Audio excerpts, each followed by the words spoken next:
Hey guys, today I'm going to talk about front bleeders. I know that this is a subject that is brought up a lot, a term that's brought up a lot. Some people don't know what that means, other people are very familiar with it, and then there are other people who are confused about it or misinformed about it.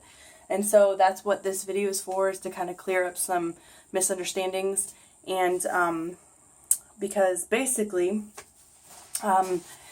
you're probably wondering, why am I taking the time to talk about this subject? Well, I'm a part of a few mashup groups, as well as, in the mashup groups, when you fill out the form to order, it asks you, are you front bleeder, back bleeder, or center bleeder, or, and some people will put that they're a front bleeder, and when in fact they're not, or they get the pad and they go, whoa, this is not going to work for me.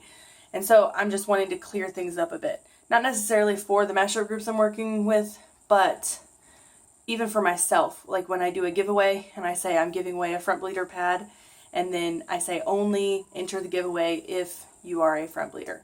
And then it comes time for the giveaway and I'm like, look what you've won. And I show this pad, and they go, what? That's not going to work for me. What if I bleed back here?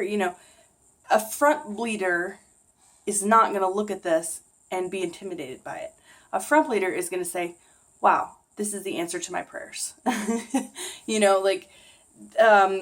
So that's what I'm talking about today, is that there is just a misunderstanding. And that is, if you, during your cycle, if your blood flows forward at some point during one day of your cycle, that does not make you a front bleeder. A front bleeder is somebody who's only going to bleed forward 100% of the time. If you do tend to bleed forward one day out of your cycle, I would suggest an asymmetrical pad for you, which can come, some makers label those as front bleeders, but it's more asymmetrical. It's going to give you front and back coverage. It's going to take care of more of your needs. Whereas a front bleeder, a designated front bleeder pad, is going to have a short, I don't have very good examples here. I do have an example of an asymmetrical. So this is asymmetrical, where, let me snap this. These wings are kind of floppy. Where it is longer here and then not as long. So like when you fold this, it's not, you see how there's that much more length on one direction. So you could turn it this way, you could turn it that way. It's asymmetrical, so you can do whatever you want with it. On a front bleeder, you're going to have all the coverage in front. And then on the very bottom, the bottom needs to be not at a point. I know I just made a point gesture. That's not what I mean. It needs to be narrow. Because for a front bleeder, they don't want any back coverage. They're not going to need any back coverage.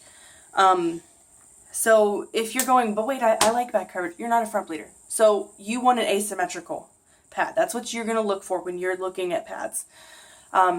So when ordering through a mashup, or when ordering through what I'm saying, if you're not a front bleeder, I'm just encouraging that you don't say you're a front bleeder, because when you get in the mail, in your mashup package or whatever, when you get something like this, instead of being disappointed because you had a misunderstanding about what a front bleeder was, it's better to just go with, because if you say that you are a center bleeder, center to back, or even center to front, then you're going to get a normal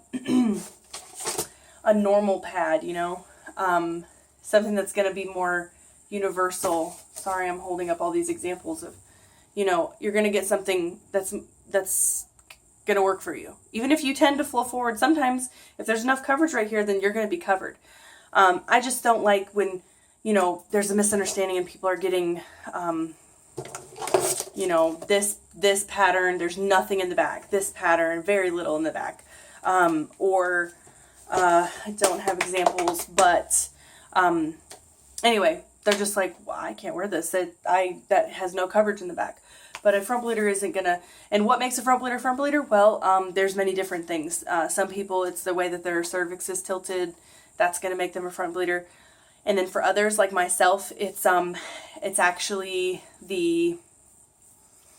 I know how to spell it, but I have trouble saying it. But it's the slang term is your vagina lips. So that is what makes me a front bleeder, and I'm an exclusive front bleeder 24/7, 100% of the time. I do wear stuff like this, and mostly stuff like this, because even though I have never flowed to the back, never ever, I'm just paranoid that I might one time. So I wear something like this for the first couple days of my cycle, and then I move on to something like this at the very end when it's lighter and I'm not as worried about if that leak did go backwards. It's not going to be a huge flow, but it hasn't happened, and I highly doubt it will. Even after 3 kids, nothing has changed my flow. So anyway, so that's all I wanted to talk about today. It was just what a front bleeder is, what a front bleeder pad is, and the misunderstanding about it, the difference between a front bleeder and an asymmetrical. An asymmetrical is not going to have the stipulation of having this part be more narrow than the top. It's going to be just 2 different lengths on each side, but the width at the bottom is not more of a concern. Whereas if you're making a front bleeder pad, you're going to want to give detail and attention to how wide it is. Shouldn't really be more than 2 inches, and that's a general rule for front bleeder. So yeah, if you have any questions about that, then leave them in the comments, and I hope that this video helped when you go to order your pads, that you